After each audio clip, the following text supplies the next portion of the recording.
പണ്ടെങ്ങാണ്ടോ ആരോ വാഴ വെച്ചേ നല്ല വളവുമിട്ട് നീ ആരാ? പണ്ടെങ്ങാണ്ടോ ആരോ വാഴ വെച്ചേ നല്ല വളവുമിട്ട് നീ ആരാ? ചതിച്ചല്ലോ വാഴ കുലച്ചില്ല വാഴ ഉപയോഗശൂന്യൻ നീ ഭൂമിക്കു ഭാര നീ ഏതാ? ചോദിച്ചതു മാഷ ഉത്തര കടലാസിലോ ചോദ്യത്തിന്റെ കളിയാ ചുവപ്പ് മയമാ തോൽവിയുടെ മണമാ കെമിസ്ട്രിക്ക് പെണ്ണക്ക കണ്ണക്കോ കണ്ണക്ക മന്ന പാഠമാക്കി ഞാൻ വരികൾ പരിചയ സതിച്ചു ലൈക്ക് പല കളറിൽ പണ്ടെങ്ങാണ്ടോ ആരോ വാഴ വെച്ചേ നല്ല വളവുമിട്ടേ നീ ആരാ? പണ്ടെങ്ങാണ്ടോ ആരോ വാഴ വെച്ചേ നല്ല വളവുമിട്ടേ നീ ആരാ? നീ ആരാ? നീ വാഴ നീ ആരാ? നീ ആരാ? നീ ആരാ? നീ വാഴ നീ വാഴ. സത്യസന്ധം എന്റെ ശ്രമം അതിൽ വിയർപ്പിന്റെ മണം കള്ളം കയ്യിലെന്റെ ഉടാക്കുകൾ പലതരം സത്യം അപ്പനമ്മ ബന്ധുക്കളായ ലോകം പറഞ്ഞു എന്നോട് അവർ നാഴികയ്ക്ക് 100 വട്ടം 100 വട്ടം 100 വട്ടം 100 നാഴികയ്ക്ക് 100 വട്ടം 100 നാഴികയ്ക്ക് 100 വട്ടം 100 വട്ടം 100 നാഴികയ്ക്ക് 100 വട്ടം. പണ്ടെങ്ങാണ്ടോ ആരോ വാഴ വെച്ചേ നല്ല വളവുമിട്ടേ നീ ആരാ? പണ്ടെങ്ങാണ്ടോ ആരോ വാഴ വെച്ചേ നല്ല വളവുമിട്ടേ നീ ആരാ? പണ്ടാരോ പറഞ്ഞു നീ വാഴ നീ പാഴ വെള്ളത്തിൽ വരച്ച വര ഉപയോഗശൂന്യന അവനെ പോലെയാകെ നീ ഇവനെ പോലെയാകെ നീ ലവന്മാരോട് പോകാൻ പറ നീ നീയായ മതി. ഇറക്കുന്നു മിസ്സായി സോറി.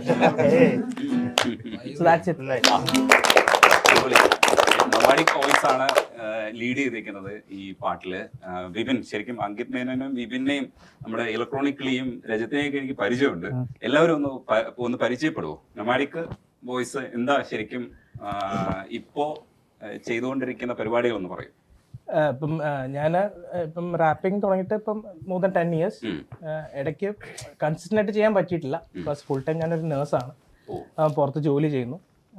പിന്നെ ഇപ്പം വിപിൻ ചേട്ടനടുത്ത് ഈ സോങ് ഇപ്പം 2016 ഒരു റഫ് ഞാനിങ്ങനെ അയച്ചു കൊടുത്തു. ചേട്ടനിങ്ങനെ സോങ്ങിൻ്റെ കാര്യം പറഞ്ഞപ്പോൾ അപ്പം ചേട്ടനപ്പം ഇഷ്ടപ്പെട്ടായിരുന്നു. പിന്നെ ഇപ്പം after some time we rework. I think ആർക്കേഡോ ആ ബീറ്റിൽ എല്ലാം വർക്ക് ചെയ്തു. ഇലക്ട്രോണിക്കലി അതിൽ വോക്കൽസ് പാടിക്കുന്ന ഹുക്കിൽ കുറച്ച് വർക്ക് ചെയ്തു. So now it's sounding way better. നല്ലൊരു ഇതായിട്ട് പോയിട്ടുണ്ട്. പിന്നെ I get to meet all these wonderful people. അതായത് ഒരു ഗ്രേറ്റ് എക്സ്പീരിയൻസ് ആയിരുന്നു. ഇത്രയും യങ്സ്റ്റേഴ്സിനെ ഒരുമിച്ച് കാണാൻ കഴിയുന്നത് ഭയങ്കര സന്തോഷമുള്ള ഒരു കാര്യമാണ്. ഇങ്ങനെ ഒരു കൂട്ടം ഇങ്ങനെ കൊണ്ടുവരണമെന്ന് വിപിനെ എന്തുകൊണ്ട് അതെങ്ങനെയാ ഫോക്കസ് ചെയ്ത് എന്തുകൊണ്ട് ആഗ്രഹിച്ചത്? ഞാൻ ഈ വാഴ സബ്ജക്റ്റ് 2016 എഴുതി തുടങ്ങുന്നത്. അപ്പൊ ആ സമയം മുതൽ അതിനകത്തൊരു 7 പാട്ടുണ്ടായിരുന്നു. അപ്പോഴേ ഒരു ആഗ്രഹം. അന്ന് ഞാൻ അങ്കിത്തിനെ മീറ്റ് ചെയ്തിട്ടില്ല.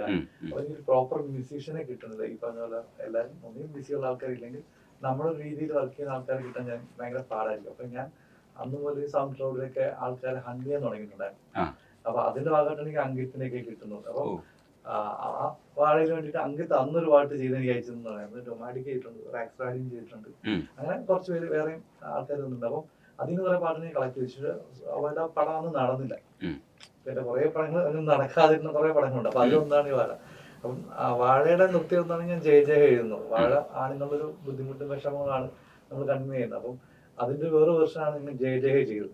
ജയ ചെയ്തപ്പോ എനിക്കൊരു ബ്രേക്ക് ത്രൂ കിട്ടി, കുറച്ച് പടങ്ങൾ ചെയ്യാൻ പറ്റി. അപ്പം ഒരു ഓപ്പൺ ആയി. അപ്പൊ ഞാൻ വിചാരിച്ചത് എന്നെ പോലെ വീട്ടിൽ ഇരിക്കുന്ന അല്ലെങ്കിൽ കുറച്ച് ഒരു പടം ചെയ്തിട്ട് രണ്ടാമതൊരു അവസരം കിട്ടാത്തൊരു ഡയറക്ടർക്ക് അവസരം കൊടുക്കുക എന്നുള്ളതിലാണ് വാഴ ഓപ്പൺ ആക്കുന്നത്.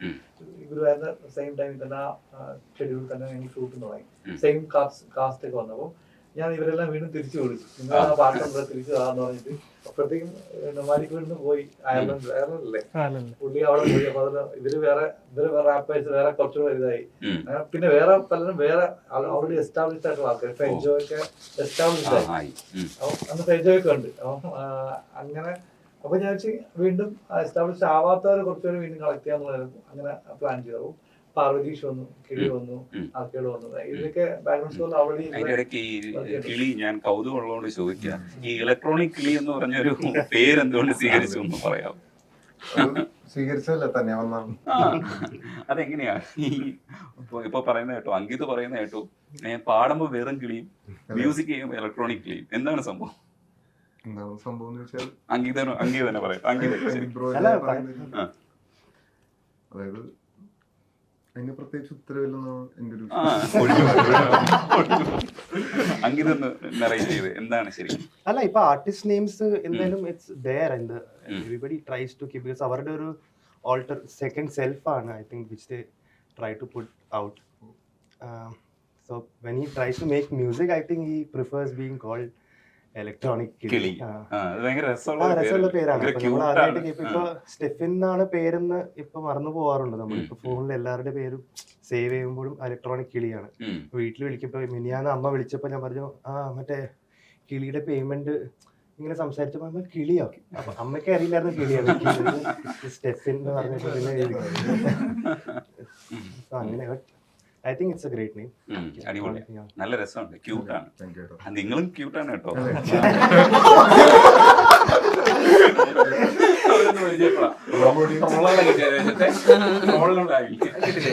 ബ്രോ ഒന്ന് പരിചയപ്പെടുത്തോ. എന്റെ പേര് റാക്സ് റേഡിയന്റ് എന്നാണ്. ഇവിടെ കേരളത്തിലില്ലല്ലേ റാക്സ്? അല്ല, ഞാൻ ഇവിടെ മലയാളം റാപ്പറാണ്. ഞാൻ തുടങ്ങിയത് ഇംഗ്ലീഷിലാണ്, ഇപ്പം ഫോക്കസിങ് ഓൺ മലയാളം. റാപ്പറാണ്, ലിറിസിസ്റ്റ് ആണ്. ഒരു ട്രാക്ക് ചെയ്യാൻ പറ്റി, ജയസ്റ്റിലറിലൂടെ ചെയ്യാൻ പറ്റി ഈ മൂവിയില്. അതെ, ഏകദേശം 6 വർഷം മുന്നേ അല്ലേ? 6 വർഷം മുന്നേ വിംദാസ് ചേട്ടനോട്ട് കമ്മ്യൂണിക്കേഷൻ തുടങ്ങിയതാണ്. അത് തുടങ്ങിയതാണ്. മേടിക്ക് പറഞ്ഞ പോലെ തന്നെ അത്രയും വർഷത്തെ റീവർക്കിംഗ് ഉണ്ട് ഈ ട്രാക്കിൽ. അതെ, അപ്പൊ അങ്ങനത്തെ ഒരു പ്രോജക്റ്റ് ആണ്. അടിപൊളി. അതെ ബ്രോ, എന്റെ പേര് ജയസ്റ്റല്ല. ഞാൻ ആക്ച്വലി ഒരു independent musician and music producer ആണ്. അപ്പൊ ഞങ്ങളെല്ലാം ട്രിവാൻഡ്രത്താണ്. അപ്പൊ വിവിൻ ചേട്ടൻ ആ സമയത്ത് ട്രിവാൻഡ്രത്തായിരുന്നപ്പോ പണ്ട് ഒരു ദിവസം റാക്സിനെ കാണാൻ വിളിച്ചു. അന്ന് റാക്സിന്റെ മ്യൂസിക് ഒക്കെ ഞാനാണ് ചെയ്തുകൊണ്ടിരുന്നത്. അങ്ങനെ ഞങ്ങൾ രണ്ടുപേരും വിവിൻ ചേട്ടനെ കാണാൻ പോയി. അതെ, എന്നിട്ട് വിവിൻ ചേട്ടൻ കഥയൊക്കെ പറഞ്ഞു, നമ്മൾ ഉടനെ ചെയ്യും. അപ്പൊ ഇങ്ങനെ ഒരു പാട്ട് വേണമെന്ന് പറഞ്ഞു. ഇതാണ് സിറ്റുവേഷൻ. പാട്ടിന്റെ പേര് പറയല്ലേ? സ്വാഹ എന്നാണ് പാട്ടിന്റെ പേര്. അപ്പോ ആക്ച്വലി വിപിൻ ചേട്ടൻ ഈ സ്റ്റോറി നമ്മളത് നറേറ്റ് ചെയ്ത് തന്നപ്പോൾ ഇതിന് ആക്ച്വലി 2 ദിവസം മുമ്പ് ഞങ്ങൾ എക്സാക്ട് തീമിൽ ഒരു സാധനം ചെയ്ത് വെച്ചിട്ടുണ്ടായിരുന്നു. വിപിൻ ചേട്ടൻ ഞങ്ങൾ അപ്പൊ പറയുകയും ചെയ്തു, വിപിൻ ചേട്ടൻ ഞങ്ങളുടെ ഒരു സാധനം ഉണ്ട്, പക്ഷെ ലിറിക്സ് ഇതല്ല. ഈ സ്വാഹ എന്ന് പറയുന്ന സോങ്, ഐ മീൻ ആ പോർഷനും ഹുക്കും അല്ല നിങ്ങൾ ആദ്യമേ ചെയ്ത് അപ്പോഴേ ചെയ്ത് വെച്ചായിരുന്നു. വിപിൻ ചേട്ടൻ പറഞ്ഞ കഥയ്ക്കനുസരിച്ച് ലിറിക്സ് മാറ്റിയിട്ട് ഞങ്ങൾ അയച്ചു കൊടുത്തു. അപ്പൊ തന്നെ വിപിൻ ചേട്ടൻ ഓക്കെ അടിച്ചടാ, ഇതാണ് സാധനം, ഇതാണ് നമുക്ക് വേണ്ടത്. ഭയങ്കര മാജിക് ആയിരുന്നു ആ സമയത്ത്. ആക്ച്വലി പെട്ടെന്ന് തന്നെ പരിപാടി ഓണായി. പിന്നെ ഇതുപോലെ പറഞ്ഞ പോലെ കുറച്ച് ഡിലേ ഒക്കെ വന്നു, പ്രശ്നങ്ങളെടുത്തു. അപ്പൊ എല്ലാരും വളർന്നു. കാലം കഴിഞ്ഞപ്പോ വിപിൻ ചേട്ടനും എല്ലാരും വളർന്നു, മ്യൂസീഷ്യൻസ് എല്ലാരും. വിപിൻ ചേട്ടൻ പിന്നെ വിളിച്ചു, അതാണ് വേറെ കാര്യം. അപ്പൊ റാക്സ് ഇങ്ങനെ എല്ലാ കൊല്ലവും പറയും 2019 നമുക്ക് ആ പാട്ടങ്ങ് ഇറക്കിയല്ലോ. അപ്പൊ നമുക്ക് അറിയില്ലല്ലോ പാട്ട് എന്തായെന്നുള്ളത്. പാട്ടിന്റെ ഒരു 3.5-4 മിനിറ്റ് പ്രശ്നമുണ്ട്. റാക്സ് പറയും ഇറക്കാം, നമുക്ക് ഇക്കൊല്ലം ഈ പാട്ട് ഇറക്കണം. എല്ലാ കൊല്ലം പറയാം ജനുവരി 1 ഇക്കൊല്ലം ഇത്രയും പാട്ടുകൾ ഇറക്കാം, അതിനകത്ത് സ്വാഭാവികം പറയും വേണ്ട വേണ്ട അതവിടെ ഇരിക്കട്ടെ. അങ്ങനെ ഇരുന്നിരുന്ന് എന്തായാലും ഇപ്പൊ ഇനി എത്തിയില്ലേ. ഇനി പുറത്തു വരാനുണ്ട്. സോഹ പുറത്തു വന്നില്ല, വരട്ടെ. അത് ഭയങ്കര സന്തോഷപ്പെട്ട കാര്യമാണ്. ഗിത്താറും കൈകാര്യം ചെയ്തവർ പരിചയപ്പെടുത്തോ? അടിപൊളി.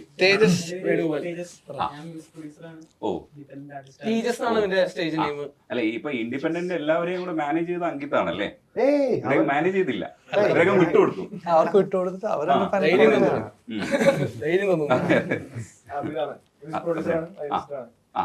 രണ്ടുപേരെയും കൂടെ പരിചയപ്പെടാനുണ്ട്. എന്റെ പേര് പാർവതീഷ് പ്രദീപ്.